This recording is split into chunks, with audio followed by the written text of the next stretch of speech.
के आया, महाराज जहां जाते हैं आपका ही दर्शन होता है, धनुष बाढ़ लिए, आप अपने से हमें रहने का स्थान दे दो। तो बोले ठीक है। अभ्यर्थिस्तदा तस्मै स्थानानि कलये ददौ द्यूतं पानं स्त्रियः सोना यथा धर्मश्चतुर्विधः। जाओ, तुम्हें 4 स्थान देते हैं। द्यूतम, जुए में तुम्हारा स्थान है, जहां लोग जुआ खेलेंगे वहां तुम्हारा प्रवेश रहेगा। पानम, मद्यपान, मदिरा पान जो लोग करते हैं, उन मदिरा पान करने वाले लोगों में तुम्हारा प्रवेश होगा। स्त्री संग, जो वेश्यागामी होते हैं, वेश्याओं का संग करते हैं, उनके अंदर तुम्हारा स्वरूप स्थापित होगा। और जो लोग हिंसा करते हैं, मारते हैं, ऐसे लोगों पर तुम्हारा प्रभाव पड़ेगा। ये तुम्हारे 4 स्थान हैं। अब कलयुग ने कहा कि महाराज 4 तो आपने अपने मन से दे दिया, एक हमको हमारे मन से दे दो।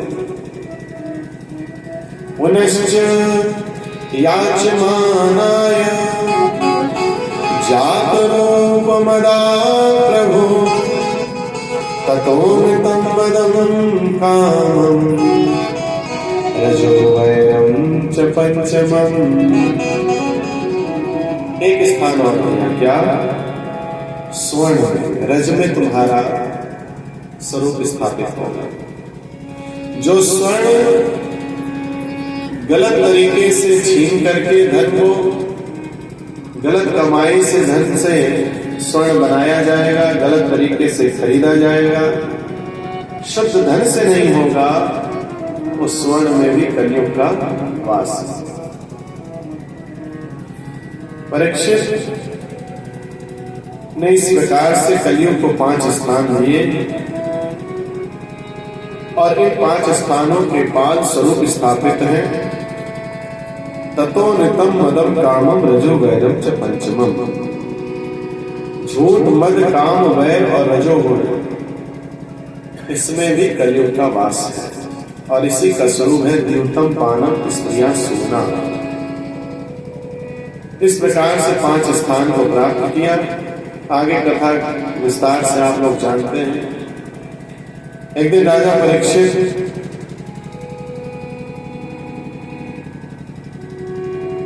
आखेट खेलने के लिए, शिकार खेलने के लिए वन में गए। आज राजा परीक्षित ने जरासंध के मुकुट को अपने सिर पर धारण कर रखा है।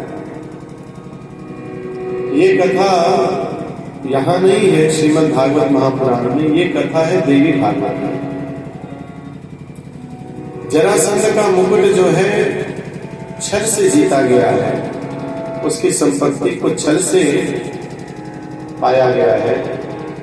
क्योंकि भगवान कृष्ण, अर्जुन और भीम स्वरूप बदल करके, ब्राह्मण का रूप धारण करके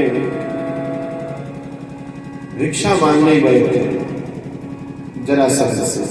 आगे चर्चा आएगी भगवान के 10वें स्कंद में विस्तार से, वहां इस कथा का स्वरूप प्रकट है। संक्षिप्त रूप से सूत्र जोड़ने के लिए इसकी बात पूरी कर देते हैं।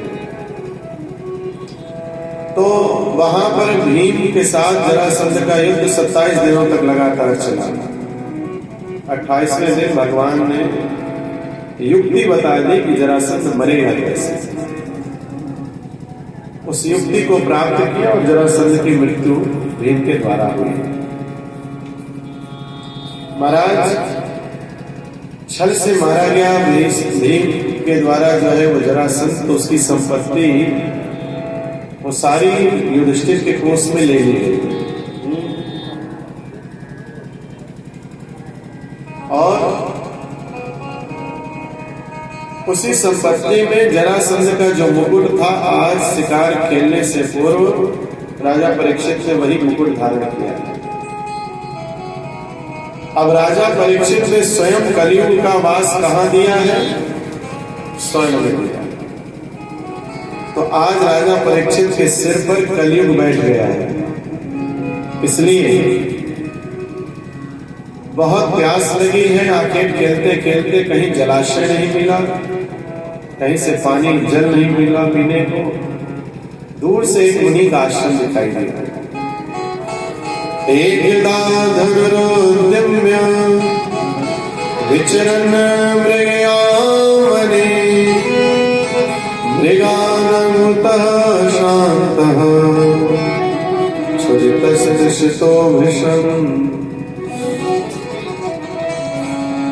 धनुष लेकर के शिकार खेलते हुए मृगों के पीछे दौड़ते भागते थक गए, जोर से भूख प्यास लगी, जलाशय नहीं मिला। तो कुछ दूर पर एक मुनि का आश्रम दिखाई दिया। ददर्श मुनि मासीनम शांतम मिलित लोचनम। एक ऋषि को देखा उस आश्रम में जो शांत चित्त है, जिनके बाहर की सारी वृत्तियां समाप्त हो गई हैं, भीतर परमात्मा की सेवा में लगे हैं। बाहर का संसार छूट गया है, इसलिए कुछ चिंतन नहीं है,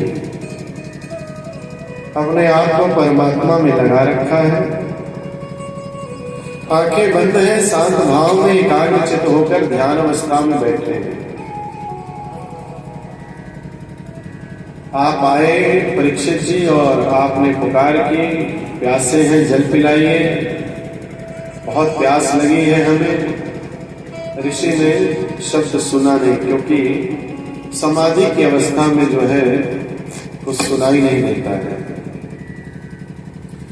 हम आप भी कभी कभी कोई ऐसा कार्य कर रहे होते हैं घर में या व्यापार में, उस समय कोई बाहर का व्यक्ति अगर आवाज लगाता है तो एक दो बार लगाता है, तब भी हमारा ध्यान उधर जाता नहीं है। हमारे वाले तो अक्सर ऐसा करते हैं जो साथ में रहते हैं। हम तो 2 3 4 आवाज लगाए तब भी सुन जाए तो बहुत बड़ी बात है। किसी किसी का शब्द फिट होता है कान में, उसने एक भी लगाई तो तुरंत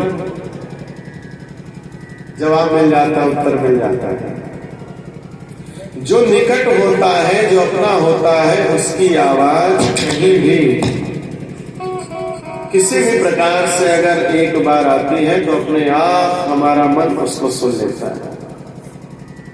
और जो निकट नहीं है वो चाहे जितनी आवाजें लगाता रहे, अगर हम किसी ध्यान अवस्था में किसी व्यवहार में है तो हमको सुनाई नहीं देता, अनसुना कर देते हैं। सुनाई तो देता लेकिन सुनने का व्यवहार नहीं करता। कैसे? जैसे अभी होगा। ऋषि को आवाज लगाई राजा परीक्षित ने, ऋषि ने नहीं सुना। और हुआ क्या? सातो ब्रह्म ऋषि से गता सुमृगम रुषा विनिर्गच्छ धनुष्कोट्या निधाय पुरमागमन्। चलते हुए राजा ने रुष्ट होकर, खिन्न होकर के अपने बाण से एक मरे हुए सर्प को उठाया है और मुनि के गले में डाल दिया, यानी अपमान किया।